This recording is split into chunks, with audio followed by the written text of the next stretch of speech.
Hello दोस्तों, स्वागत है आपका मेरी इस वीडियो पे। दोस्तों, आज हम अपनी इस वीडियो में दुनिया की सबसे ऊंची मूर्ति यानी स्टैच्यू ऑफ यूनिटी के बारे में बात करेंगे। तो आइए वीडियो को शुरू करते हैं। दोस्तों, स्टैच्यू ऑफ यूनिटी दुनिया की सबसे ऊंची मूर्ति है। इसकी लंबाई 182 मीटर यानी 597 फीट है और इस मूर्ति को बनाने में लगभग 3000 करोड़ रुपए खर्च हुए हैं।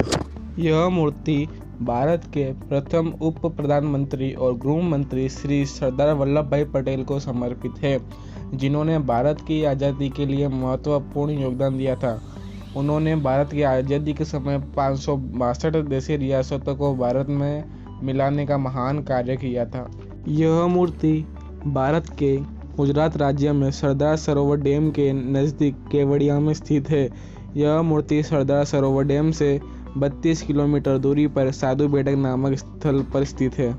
इस मूर्ति का निर्माण कार्य 31 अक्टूबर 2013 को सरदार पटेल के जन्म दिवस पर शुरू हुआ था और इसका निर्माण कार्य अक्टूबर 2018 को समाप्त हो गया था। यह मूर्ति महज 33 महीनों में बनकर तैयार हो गई थी। यह मूर्ति का उद्घाटन श्री नरेंद्र मोदी ने 31 अक्टूबर 2018 को सरदार पटेल के जन्म दिवस के मौके पर किया था। यह मूर्ति के नीचे एक म्यूजियम भी बना हुआ है।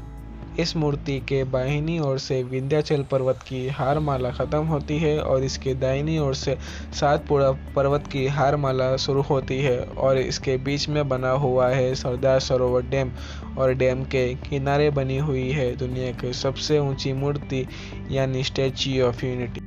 स्टैच्यू ऑफ यूनिटी को सुबह 9 बजे से लेकर शाम के 6 बजे तक ही देख सकते हैं और इसकी एंट्री फ़ी 150 रुपये और मूर्ति तक जाने का बस का किराया 30 रुपये होता है और इस एंट्री फ़ी से आप सिर्फ सरदार पटेल के पैर तक ही जा सकेंगे और इसकी विंग गैलरी की टिकट 350 और बस का किराया 30 रुपये है।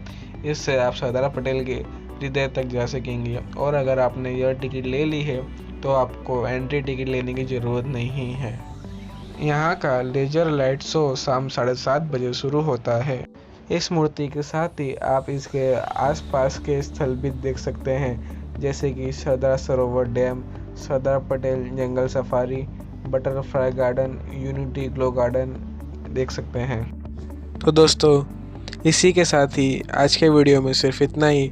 अगर आपको वीडियो अच्छा लगा हो तो वीडियो को लाइक कर देना और अगर आप चैनल पर नए हो तो चैनल को सब्सक्राइब भी कर देना। Thank you.